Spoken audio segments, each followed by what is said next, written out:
I want to show you a tour of the TMEP, or the Trademark Manual of Examining Procedure. You can find this on the USPTO's website, or I like to go to the direct link, which is tmep.uspto.gov.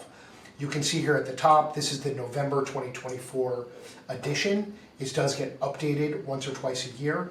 Always make sure that you are on the current edition. You wouldn't want to be relying on old information.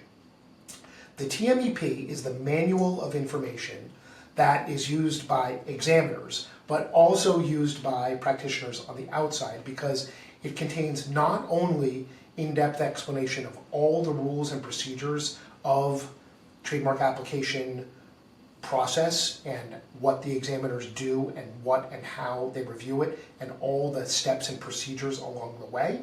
It also includes summaries of the key substantive issues and procedural issues that could result in refusals, and it provides essentially what the law and the rules are on those issues with cases and summaries. I'm going to show you some of that. So in section 200, you'll find the requirements necessary to receive a filing date, which is basically everything that must be contained in an application to make it a valid application to get past the starting line. So that's an important section.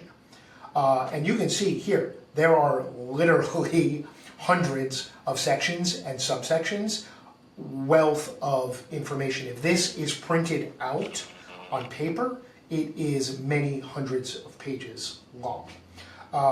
Section 700 contains a lot of the detailed examination rules and the processes for the different types of actions the examiners can take, how long applicants have to respond, when an issue can be made final and is ripe for appeal, and all sorts of details about the procedures.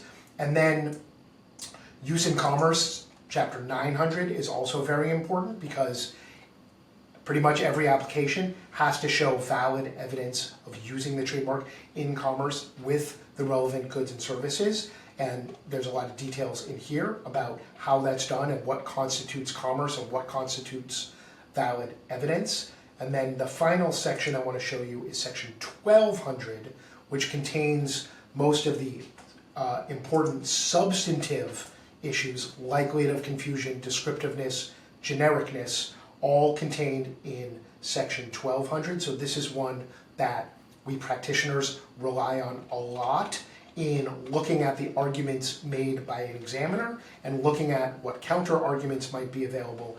And you can see here, for example, if we look at refusal on basis of descriptiveness and the continuum between descriptiveness and suggestiveness, it quotes and talks about the seminal cases and authorities that both examiners and applicants will generally rely on in making the arguments related to these issues.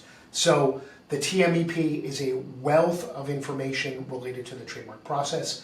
It also shows, in my opinion, just how complicated the examination process is, the rules, the substance, the procedure. This is one of the many reasons that it is extremely valuable and a great investment to work with a trademark attorney. To learn more about the application process, stay tuned for the next video.